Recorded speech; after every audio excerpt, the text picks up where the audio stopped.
Hey, before you dive into today's episode, I'm curious. How did you sleep last night? You're kind of looking a little bit groggy, if I can be quite honest. Me, on the other hand, baby, I've been sleeping like a baby, thanks to the new sleep product by Naked Warrior Recovery. Their CBD gummies, you take one little gummy 30 minutes before bedtime, and you can forget all about the need to count any sheep. Head on over to Naked Warrior Recovery's website, found at nw-recovery.com, and use promo code LOWE, that's LOWE, all capital letters, to get 20% off just for the fact that you are a listener of Grit, Grace, and Inspiration. So head on over to Naked Warrior Recovery and get shopping today. As always, all of this information and links are found inside of the show notes. Enjoy today's episode. But each day, this was the mind-blowing part. Like each day, I would hear new sounds that I had either never heard before or that had been years and years and years. Like, for example, that when you pour soda over ice, it makes the, I was like, yes. Oh my gosh, I totally forgot this, I totally forgot this sound. Welcome to Grit, Grace, and Inspiration. I'm your host, Kevin Lowe, and I'm excited to welcome you inside. This is the kind of place where your glass will never be anything other than half full, because we choose to focus on the positive side of life. Now, this doesn't mean that we shy away from the real talk. No, not a chance. Matter of fact, we explore all aspects of life, from the good, the bad, and the ugly. But all of that is done with one purpose: to inspire you to never give up on life, even when it may seem like life has given up on you. Now, I get it. Life is hard, but starting today, you've got grit, grace, and inspiration. What's going on, and welcome back to Grit, Grace, and Inspiration. I am your host, Kevin Lowe. Welcome back to the show, friend. This is episode 131, and man, I've been looking forward to bringing you this episode for a long time. Here on the podcast, I try to get ahead of the game, and so a lot of the interviews that I bring you, I've actually recorded a few months previously, and they just get kind of put in the catalog and wait for their release date. Well, selfishly, I held on to this interview for maybe a little bit longer than it should have been, because it should have come up in the queue a few weeks ago, but I held on to it for this week specifically, because this week is a big moment for my life and, well, kind of the life of this podcast, is because here on a Friday this week, October 28th, 2022, will be the 19th anniversary of the day I became blind. Now, you could view that as something sad and think, wow, it's kind of weird that Kevin's so excited about this. But I've had enough time to go through these anniversaries to start to see the positive. And in relation to this podcast and to you, the listener of this podcast all came about because of what happened to me and because of what I went through and what I was able to overcome. And so for that, I'm extremely grateful. Now, how that ties in with today's episode is because the guest who I have in the studio with me is kind of a mirror image of that same situation. She took something that should have been devastating and turned it into something beautiful. Her name is Angela Irwin, and Angela is completely deaf. But thanks to the power of technology, not only am I able to communicate in real time with her while I'm here in Florida and her in the south of France. But think about it. A guy who is completely blind is able to communicate with a woman who is completely deaf. The power that lets us connect for the podcast, that's some technical stuff, but what's really cool though is the technology that Angela has. And that is something you probably have heard of, a cochlear implant. Technology sometimes gets a bad rap. Me, myself, I even complained about it. sometimes wishing we could just go back to simpler times in life. But the reality is that sometimes frustrating, annoying technology is also completely life-changing. And that is indeed the case for today's guest.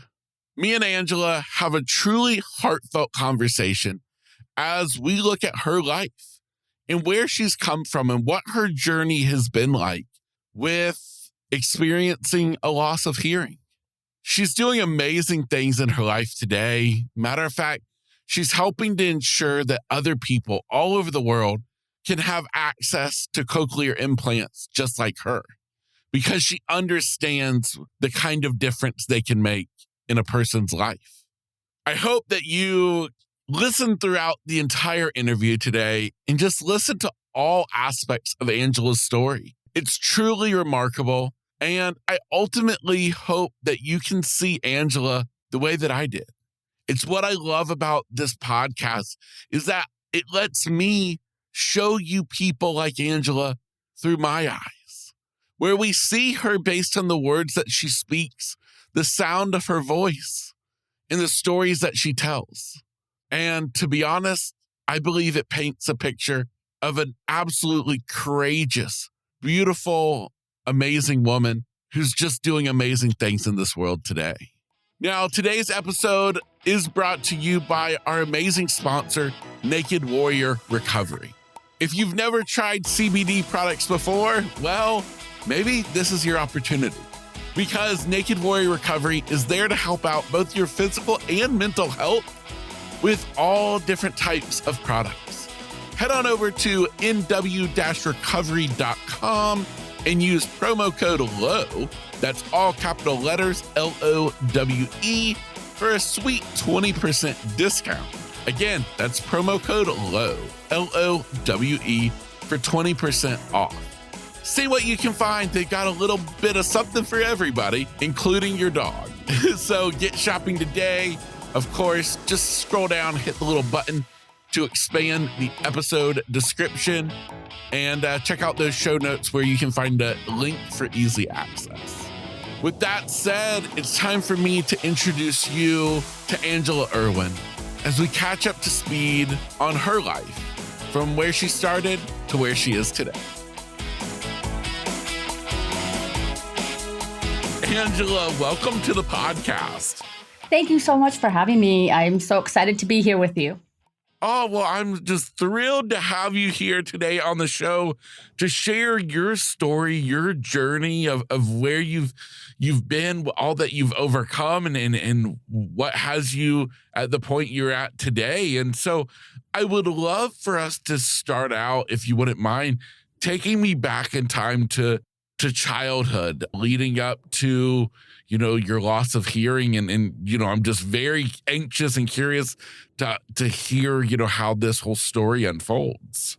Yeah, absolutely. So that's kind of an interesting journey. It's a long way geographically, because I am now living in Nice in the south of France. So childhood takes us all the way back to a very small farm community in northeast South Dakota, a town of about 1,200 people. Oh, wow. Yeah. And I was born with normal hearing. And I must say, so appreciative to the hearing screening that was done every year at the school. Because in kindergarten, my hearing was fine.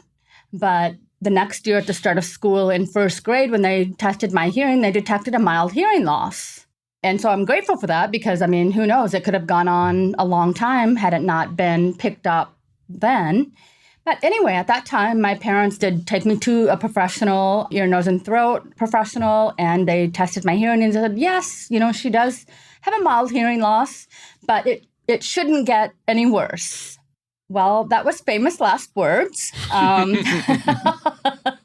It did indeed. Over the course of the next 15 years, I slowly went completely deaf. Wow. So it was a long process of it gradually getting worse and worse.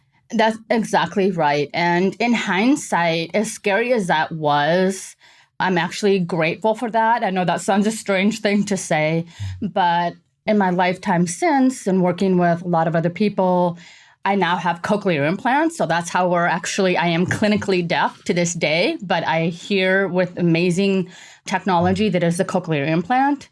And so I have met a lot of people. I continue to meet a lot of people who have sudden deafness, like the normal hearing, and the next day, no joke, they wake up and they have no hearing. And that to me would be even more traumatic, because at least as I look back, like I said, it was very scary, because as a child, I was told, by the time I got to about 5th grade, 6th grade, the professionals were telling my parents, well, she's not going to graduate from high school.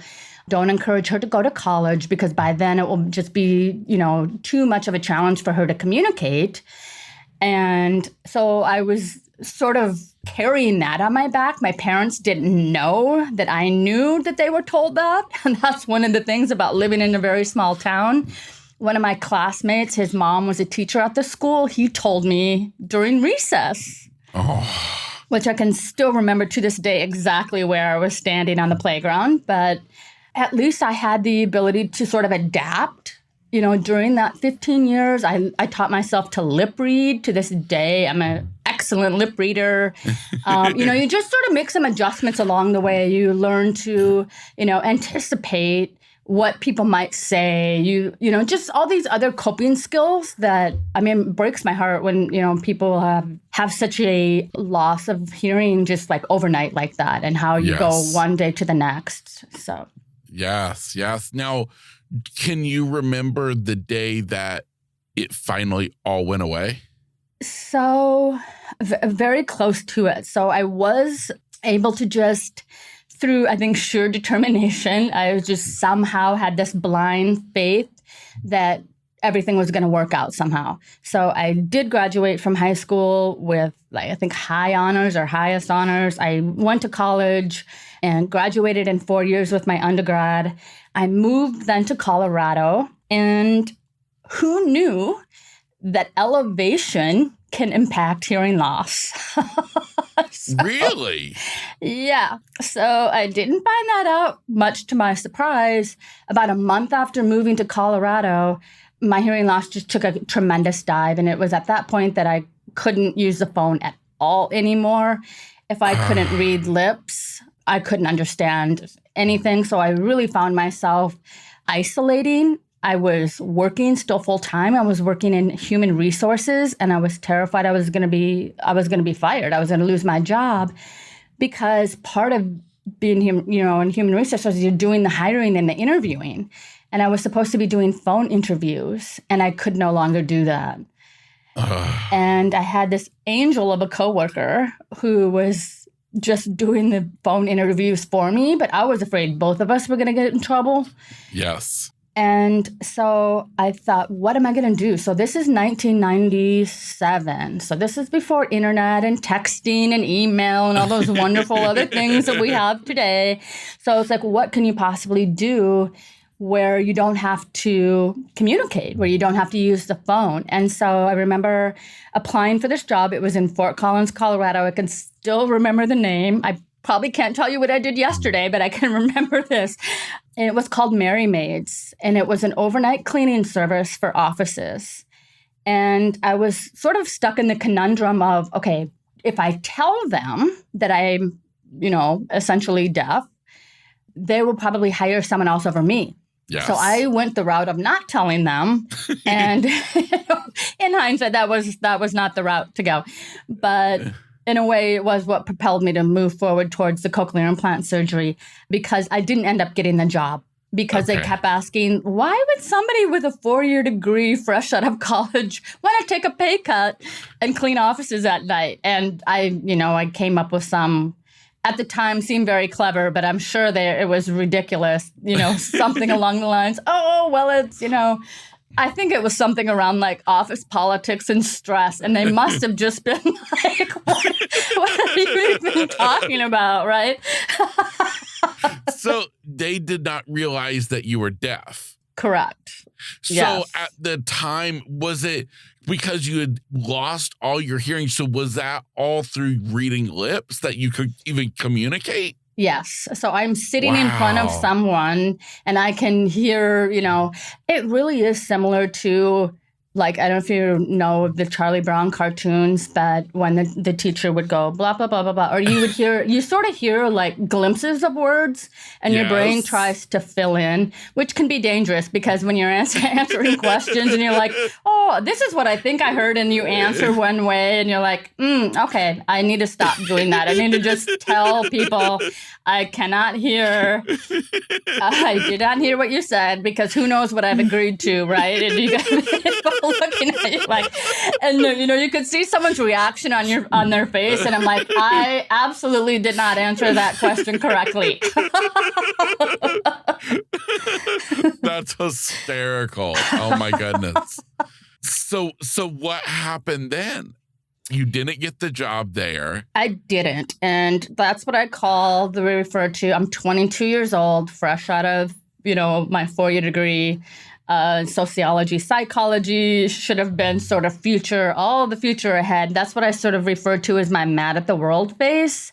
Yes. Thankfully, it was pretty short-lived, but I had heard about the cochlear implant technology for a number of years. My mom would bring it up every once in a while, and I would just say, absolutely, like, shut down. Absolutely no, never will do that. And the reason, in my defense, I have a little bit of a defense.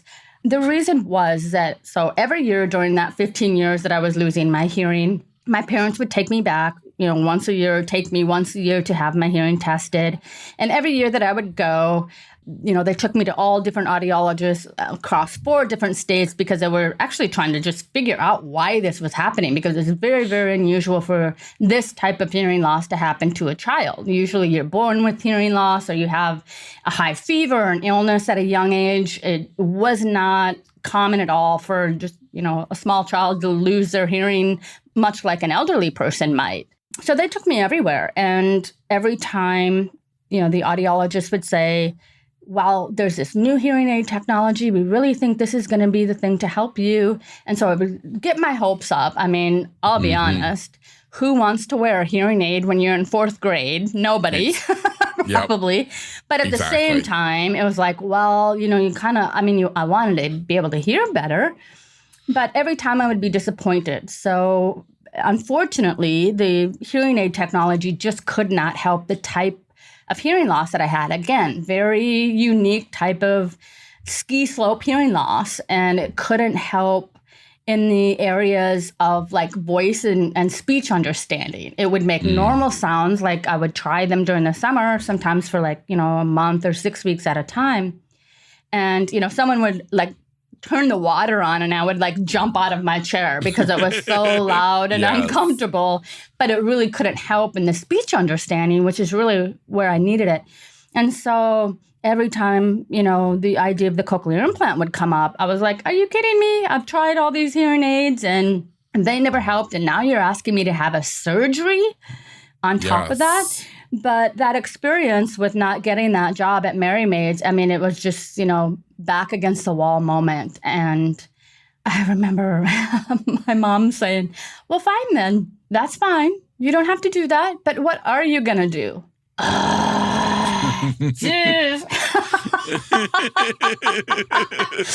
Good one, Mom. Good one. Yes, okay. Yes. So I did. I went in with just the lowest expectations imaginable for the cochlear implant, and it was absolutely life-changing. I just celebrated 25 years in May of having the cochlear implant, and I just can't believe it. So I've had it now more of my life than I've had without it in my life, and it's just absolutely, I can't say enough about it.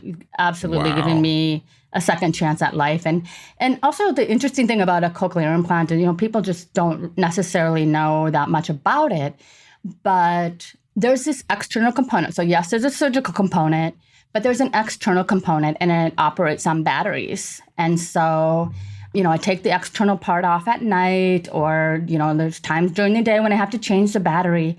I am completely deaf. You could have a Mack truck come behind me and I would have no idea. And so we're sort of like cochlear implant recipients, we're straddling these two worlds. And in some ways, it's a little bit scary to be so dependent on technology. But on the other hand, it's just absolutely mind-boggling. I mean, here we are having this conversation with no issues, and I am clinically deaf. I mean, it blows my mind 25 years later. Yeah, no, it's absolutely, we can hate on technology all we want, but when it comes to things like this, you're reminded of the good that technology can do. Absolutely. Now, I want to talk more about that, but I would love to go back a little bit to your story, because you told us when you started with the hearing loss, especially once they realized that it wasn't, just going to stop, it was going to continue to get worse. The doctors had told your parents, to prepare them, for you not graduating high school, not going on to college. You obviously defied all of that. Tell me about that. It's sort of interesting, and this has resurfaced a number of times and resurfaced very heavily about 6 years ago when I was going through my coaching certification program. The real answer, the full answer is we never talked about it. Okay. We never talked about it. And I certainly didn't want to talk about it. I think my coping mechanism looking back was, if I don't talk about it, it's not really happening. And I just need to keep moving forward. And, I mentioned a little bit earlier about just that blind faith of like, I don't know how, but this is going to work out. I'm just going to keep moving forward. And it was really the one day per year when we went to have my hearing tested, that I would have to sort of admit. And I mean, I can remember riding home in the car, just willing myself not to cry until I got home into my bedroom and I could cry in privacy. And the other 364 days of the year, I know it sounds strange, we didn't talk about it. Yeah. Wow. Now, but talk to me though, because you defied the odds. You did graduate. You did go on to college. Tell me how was that possible? How did you do it? How did you do what the quote unquote professionals said you wouldn't be able to do? It's a great question. I look back and to throw even, a funnier thing into the mix was I was actually a cheerleader in college for men's basketball and football. Oh, wow. So during basketball in particular, during the timeouts, we would go out onto the floor in front of like this massive crowd, and the music would start and we would dance. I could not hear the music. Yeah. Wow. What was I even doing? I have to go back and I look at that girl sometime and I'm like, where is she? Like sometimes, some days where you're just not like at your top of your game, you're like, where is she? Let's bring her out like for a minute to deal with this situation. But I mean, I marvel at it sometimes. I'm like, what was I even doing? Like I had no business doing that, right? Yes. But I think what I love about that so much is just, I hope that, anyone listening is, it makes no logical sense at all, right? I had no business being there. I had no business. But what was the alternative for me to shrink away and to hide and to not do something that I really wanted to do? And I didn't let that stop me. So it's, anyone listening, if there's something that is in your heart that makes no logical sense, the logic doesn't matter, just pursue it. I think you just take it one day at a time, you're just... Yeah. One test at a time, one graduation at a time, whatever, that sort of thing. But that's the best answer I can come up with. I don't know if that answers your question or not. No, it does. It does. No, I love it. And we're all on our own journey and coming from my perspective of somebody who I can relate to so much that you talk about. Mine was the loss of my eyesight. And, in mine, looking back, it was gradually happening all through childhood. Every year it was, glasses and having to change the prescription because my eyes were getting worse and worse. And, we didn't realize what was the cause, and we trusted the professionals, and until, then I found out that I had the brain tumor and had it removed, and, I woke up completely blind. And I can relate, though, to so much of what you talk about on those doctor visits. Of it's almost a reminder of what you've already known. You already know. And at the same point, you are going to a doctor, so you kind of hold on to a little bit of hope inside. Maybe they're going to know something, see something today that can change this circumstance. Yes. And yet the car ride home is absolute torture because it's not. Instead, it just brought everything back to the forefront. Exactly. Wow. So switching back to where we left off before, I wanted to go back a little bit, talking about the cochlear implants. Talk to me about what it was like when you got to hear again. The best way I can think to describe it is in the movie The Wizard of Oz, when Dorothy steps from the black and white into the Technicolor.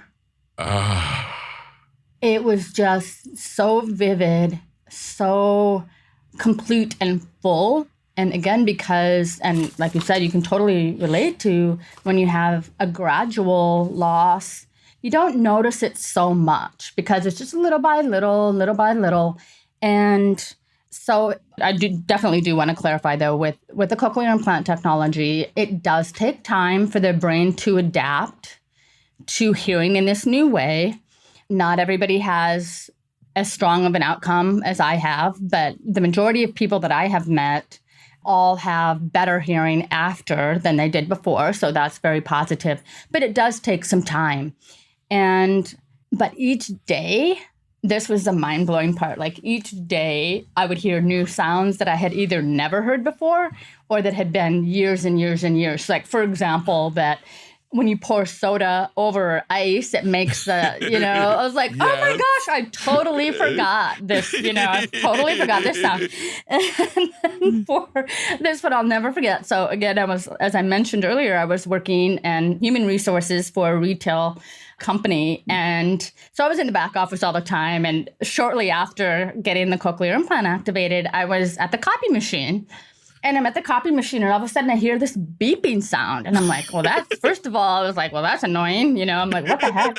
What's happening? And everyone's looking at me, and I'm like looking around going, what is that? And I looked, and it says copier out of paper. And I'm like, oh my gosh, blurted out like a crazy person. Oh my gosh, did you guys know that the copier beeps when it's out of paper? And they're looking at me like, oh my gosh, like where did you just land from? Because, not everybody knew that this was, they didn't know, but I was just so like amazed.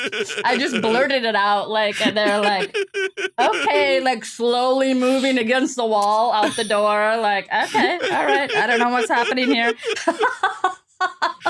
Oh my goodness. So each day was like that for a number of months. And it did take me a long time to work up the courage to get back on the phone or to try, because at the end, when I was losing the hearing, it was so frustrating and traumatic, and I embarrassed the heck out of myself too many times. So just like anything else where you have, sort of a not pleasant experience, I think I waited a good 6 months after having the cochlear implant activated to even try to use the phone again. And because I was just so afraid. Number one, I was still, if I didn't know for sure, that hope was still out there. Yes. Yes. And so I thought, okay, I don't want to, do I really want to know the answer to this or not? And I can remember I was back at home in South Dakota, and it was some family event. It could have been Thanksgiving or something, but I remember being in the living room that I grew up in, and my grandma was there, and my uncle was calling from Dallas, Texas, and they said, do you want to try to talk to your uncle? And I'm like, okay. And I think in the moment I just sort of forgot, but because I adored him, so I was like, yes, I want to talk to him. So I get the phone on, and we're having a conversation, and I'm not missing a beat. And it wasn't until I looked at my grandma's face, who was just, her mouth was on the floor, like just incredulous disbelief, that I was like, oh my gosh, I'm having a conversation on the phone. I will never forget that. That was just incredible. Wow. You don't know how close I am to crying right now because because it's so amazing. And again, like I can't help but I just relate it to my own situation with like losing my eyesight and then learning to use echolocation, where I learned to see again in a different way through sound, through echolocation. And I can remember the first day, and I remember the first day of training and my mom coming in and her hearing me telling her how I could see the walls of the apartment and the doorways. My gosh. And, it's such this beautiful thing of, and I think it goes to a deeper, kind of meaning behind this is the importance of just appreciating everything that we have in this life. Even, in our senses. I mean, you want to talk about taking things for granted. Our senses, it's just something most of us, you don't think about until they're gone. Right. 100%. And so I listened to your story and it's so beautiful. It's so incredible. I just think that's amazing. Thank you. And as is, I'm so honored to be here having this conversation with you. And, it's such an interesting thing when our perspective or the way that we look at life is such a powerful thing. And we have the power to look at things in a different way. And, I know that you have done this. You are doing this. You're a living example of this. But, sort of the idea of life doesn't happen to you. It happens for you. Yeah. And when you look back at things and, yes, this, I wouldn't wish this on anybody, but in a weird other way, this has brought me like through all these opportunities. I ended up working for the main company in the world that manufactures cochlear implants. I ended up working for them for 8 years. It was an amazing opportunity. I know I've gotten to be personal friends with the engineer that created this technology. Wow. Like mind blowing. So we have conversations and he's all just like salt of the earth, amazing, smartest person. His name is Jim Patrick, by the way. Okay. And he's in Australia, but we'll have conversations and he gets very emotional because it's like when he's around cochlear implant recipients, because it's like, imagine like your life work come to life and you see them in a person, when they're living their lives and going on. So that's just been amazing and an amazing part of my life, and being able to meet so many other cochlear implant recipients or help people that were going through the loss and were thinking about getting a cochlear implant. So to be able to kind of step in and say, totally understand. I've been there. I understand the fears. This is, sort of the nuts and bolts around the process. And it's a complicated technology. It's a complicated process as well. And I think, unfortunately, the technology is about 40 years old. And globally, less than 5% of people who could benefit from it actually have it. Why is that? Because there's so much misinformation. There's, first of all, just general lack of knowledge. People haven't even heard of it. Even now, I've had it for 25 years and I'll be like, oh, I have cochlear implants, and you get the blank stare. They're like, I don't know what that is. And so then you have to sort of launch into this, because it's a complex technology. And then there's, issues around access from a healthcare perspective, and, people get stopped. I think the biggest reason is people were just like me. They've had bad experiences with hearing aids, and they think there's no way I'm having my head cut open and have this strange thing put in and it's not going to work. I think that's what stops most people. And so that's just been an incredible thing. And also, I actually met my husband. He worked for the company as well. And we just celebrated 14 years of marriage. And so it's like, wow, I got my hearing back. I had this incredible experience of being able to help other cochlear implant recipients. And I met my husband. So none of those things would have happened, had this. Yeah. And suddenly it's gone full circle, and now you're a cheerleader for Cochlear Implants. Absolutely. So we've gone right back to your cheerleading days. I love Exactly. it. I love that. I never thought about it that way. I love that.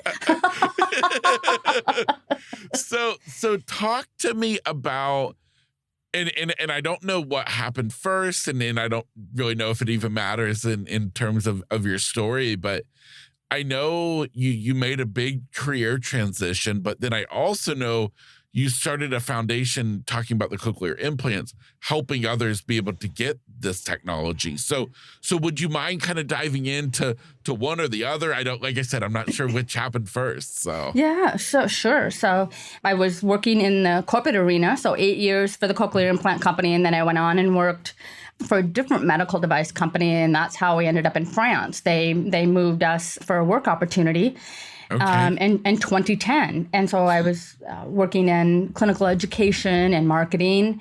And about 5 years later, my position was made redundant, or I was laid off. And we loved living in France. And I just thought there had been some sort of a, you hear people refer to it as a calling, as a whisper, as, something inside, your intuition, whatever it might be. And for a couple of years prior to that, I just kept getting this message, however you want to have it delivered, of there's something else you're supposed to be doing. Mm-hmm. But again, so sort of on that theme of things don't happen to you, they happen for you, I would have never quit that job. I would have never just been like, right, I'm going to, I'm just going to go investigate what this is. And at the time, it was heartbreaking because my identity was so tied up in that job or a job that was something I ended up having to work through. I did take some time off and just thought, okay, what is it that this is supposed to be? Long story short, I ended up finding my way to life coaching, and I signed up for a year-long certification program. About not even 4 months into it, I was in depression for the first time in my life. And I didn't know that that's what it was. I just knew I couldn't recognize myself. It was tough to get up in the morning. I wasn't focused. I couldn't get myself to do all the, sort of type A, where you think in the corporate world of just go, go, go. I couldn't get myself to do it. And it was so just discombobulating. I'm like, I don't know what's happening here. What it ended up being was, you're in this life coaching certification / how to set up an online business. And so my mentor was all about, you need to be visible. You need to set up these social media accounts. And what ended up happening was all those undealt with feelings of all of those. So at this point, I'm in my early 40s. So from going back to age of 7, when I first lost my hearing, all those undealt with, never talked about feelings just came up at a vengeance. And I was it honestly felt like I couldn't move. I felt I'd wake up in the morning and my whole body was just tingling like I couldn't move. It was just a surreal experience. And it was because she's pushing me to be visible. And that brought up what I had learned, because as you lose your hearing, you also lose your speech. Yes. And so when I would meet new people, the first thing they would say is, why do you talk funny? Like, okay. So you learn real quick, keep your mouth shut, stay behind the scenes, and everything will be okay. And so here she was, all these, literally decades later, telling me I needed to be visible. And that's just the body remembering, as I have since learned, like the body remembers, the cells remember emotion and things like that. So it put me into complete shutdown. So fortunately, I got some wonderful professional help with a therapist and some other coaches. And I ended up pivoting my coaching focus to being more on confidence coaching, because I didn't even realize that we could change the way that we feel about ourselves. I mean, I'm like, what? What do you mean? What do you mean we can do that? What? And so by the time I went through that whole experience and worked through my own limiting beliefs and understood that the shame and embarrassment and I mean, it doesn't ever go away fully, but it's definitely transformed. And I was like, okay, this is it. This is why I've gone through all this. This is what it's been about, because I don't want anyone to feel as badly about themselves as I did about myself. You know, year after year, hearing these professionals saying, we have no idea why this is happening. We've never seen this before. Well, what does a child take on? A child, I know what I took on. You are so flawed and broken that none of these people can tell you, know what to do with you. That's what I carried up until that point where, my mentor saying, okay, you need to be visible and put yourself out there. That was the core belief that I had about myself. Yes. And so working through that, I'm like, okay, I'm going to help other people improve the way that they feel about themselves. And so that's what I thought was like the full purpose. Yes. And then COVID happened.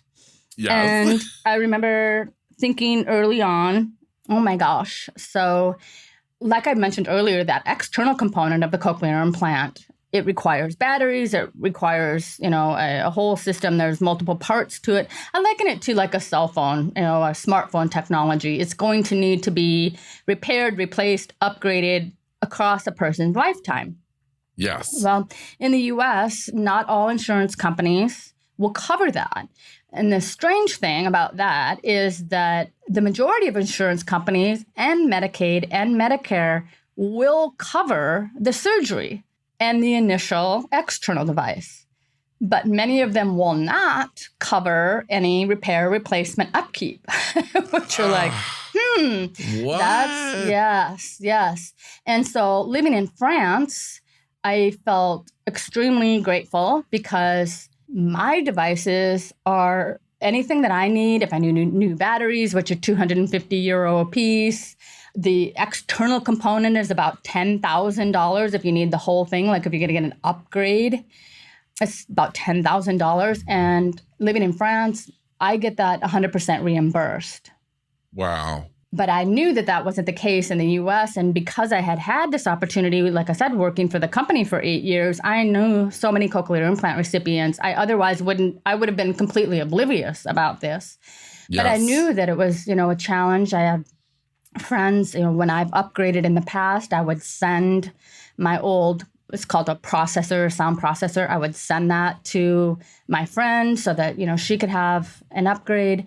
So I knew this was an issue, but having been outside of the U.S. at this point for about 12 years, I was thinking, oh, surely there's, it's probably not a problem anymore. There's, probably organizations that are helping people. And so I started doing the due diligence around late April of 2020, and I quickly found out that it's a significant issue, even for people who have insurance. The copay can be $4,000 or $5,000. And, Wow. your average person just doesn't have that. And so I was like, oh my gosh. So I knew nothing about nonprofit organizations. I had no desire to ever be involved in a nonprofit organization, yet that same nudge, knowing was just like, you have to do this. You have to do this. And so many people, when I told them this is what I'm doing, they were like, you don't even live in the U.S. Like, what are you doing? Kind of back to the cheerleading thing. Like, what are you even doing? Like, this makes no sense. What are you doing? But all I could think of was I have to try. I have to try to do this. And so we went sort of lightning speed. So those first due diligence calls were around April of 2020. I had my first board meeting in July of 2020.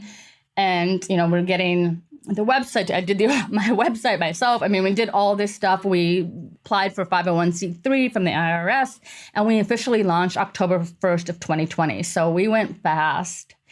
Wow. And so now I feel like, okay, this was where I thought the life coaching was sort of that last step. This is really like, the whole purpose has come. Yes. And so I'm also what we're doing is helping people that have no other option. We do require, the nonprofit is the Joyful Life Cochlear Implant Fund, and we do require that people have exhausted all their other options, from state programs to their insurance to whatever it might be before, coming to us. And, we've been able to help, not huge numbers, but we've distributed over, we're probably getting close to $60,000 worth of product that we've been able to help. And I'm doing the confidence coaching for cochlear implant recipients as well, which has been really interesting because it's helping them sort of develop skills,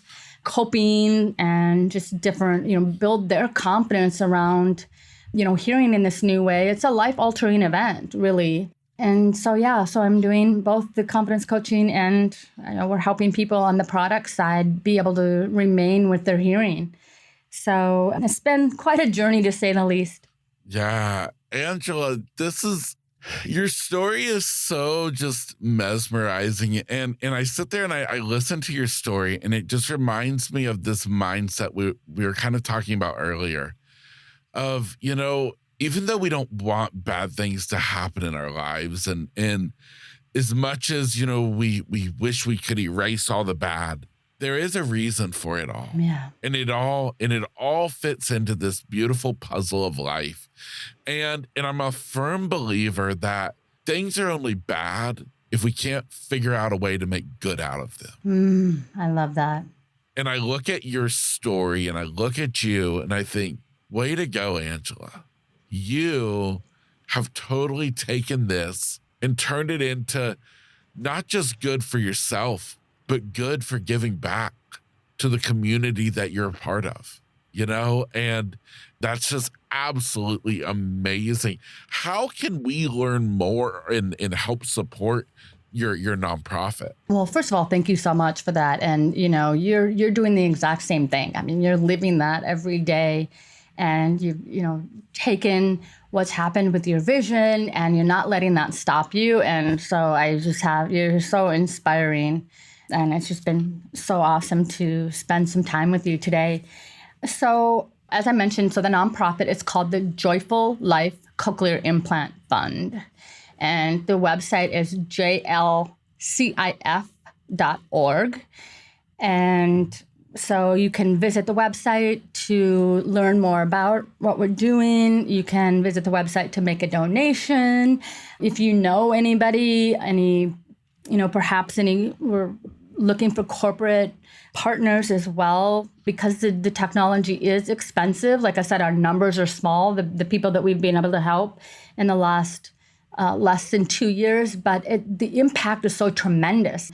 This young lady, she's 22, came to us before the holidays last year, and she's had cochlear implants since she was 2 years old, and she's now aged out of her parents' insurance and Medicaid, so out of the state programs as well, because once you hit 22, I believe it is in most states, you're not covered under those programs. And she was working in food service as a manager in an establishment, and her sound processors were intermittent. So it's like the sound cuts in and cuts out. It cuts in and cuts out. Imagine, I'm pretty sure I cried multiple times, because all I could think of was the fear that she had was exactly what I felt when this angel coworker that I used to have was covering my butt, taking those pre-interview calls, and that fear of, I'm going to be found out or I'm going to be fired, and then what?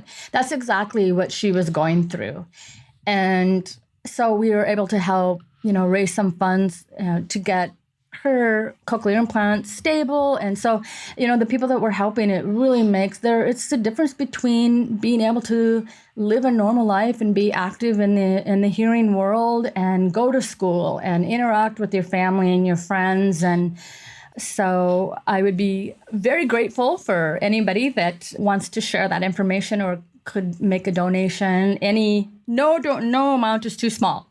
So thank you for that. Yeah, absolutely. Absolutely. Well, before I let you go, I do have to draw attention to one thing that you talked about is, this idea that just literally brought you to your knees of getting visible, of putting yourself out there.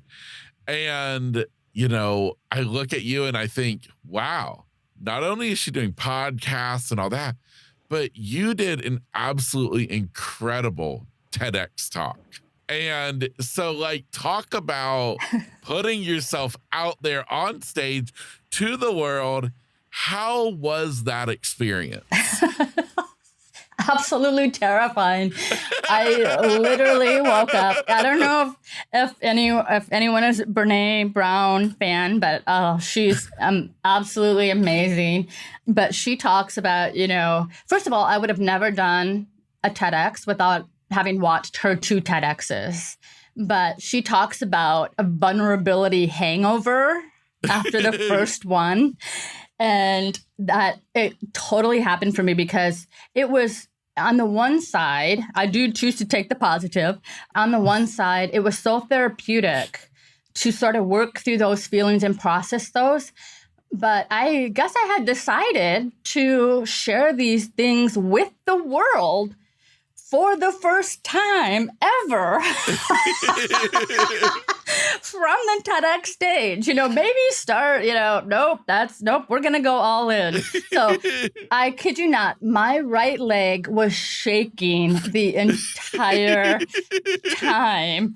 And I somehow made it through, came off upstage. One of my dearest friends in the world had driven 8 hours, who were from my hometown, had driven 8 hours to come and be there with me. And so we stayed up talking late. But I woke up at 3 a.m, sitting up straight in bed thinking, please, no, I did not.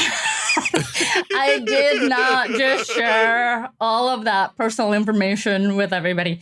But yes, indeed, I had. So it really was therapeutic. And honestly, if it can help anybody, if it can help one person, just sort of, I think, my takeaway and what I had learned through this process is, we're so conditioned at a young age to quote unquote fit in. I mean, I do think it's changing now, thankfully, but, it was all about fit in, don't be any different. And so when so many of us, that was never meant to be the case. That was never meant. We're individual for a reason. We're not coming off an assembly line. And I think if people can understand that and really embrace that, that's when the magic can happen, right? That's when they're like, okay, I'm going to stop wasting all this energy and effort trying to quote unquote fit in and be like other people, and just be like, this is me. These are my gifts. This is what I can contribute to the world. I mean, what an amazing place, right? If we weren't, and how much better we would feel about ourselves if we weren't focused on, I feel differently about myself, or I am different, or I am great. Now, how can you use that for good in the world? Yes. So yeah, that was an interesting experience to say the least. Yeah. Well, no, I again applaud you for simply stepping outside of your comfort zone, putting yourself out there to the world for, as you said, the benefit of even just one person. And that's just so powerful. Angela, I will be positive that all of these links to your TEDx talk, to the nonprofit, all of your information will be left in the episode show notes for anyone interested in learning more. But from the bottom of my heart, Angela, thank you for being a guest here on the podcast. It has been an absolute gift to get to hear your story, to talk to you, and I just really appreciate it. Well, thank you so much, Kevin. And I right back at you. I am grateful to have a platform that, like what you've created here, which is just so wonderful to be able to have people share their powerful stories with the world. And, it just has a ripple effect for sure. So thank you so much for the opportunity to be here. Absolutely. Absolutely. Well, thank you. And for you listening today, I can only imagine that you've been impacted by this absolutely beautiful woman the way that I have. And that's the point here on the podcast, is to bring you people who are overcoming challenges, are living out their lives to the fullest, all with this underlying principle to inspire you to do the same. Because I always say this life It's meant to be lived, and this podcast is meant to inspire you to live it. Hey, real quick before you go, I have one last thought to leave you with. I, of course, hope that you've enjoyed today's episode, but more importantly, I want to remind you that I never want you to listen to an episode of this podcast to hear something that I have to say or that my guest has to share and think, wow, I wish I could be like them. I wish I could overcome my own challenges and do the great things that they are doing, but I just can't. Well, friend, that's where you are wrong. You are capable. You are able. And you darn sure are deserving of having all that you can imagine in this life. There's nothing special about me or any guest I have on this podcast. We are all just normal people trying to make it in this life. And so I encourage you to take a look at yourself in the mirror and remind yourself that, you know what? I can do it too. Now, of course, if you would like help along that way, reach out to me, whether that's as a listener of this podcast, a friend, or if you'd like to work with me as a coach. My contact information is inside of every episode's show notes, just like this one. So go down, check out my contact information, and reach out to me today. With that said, I encourage you to take on the day every day with grit, grace, and inspiration.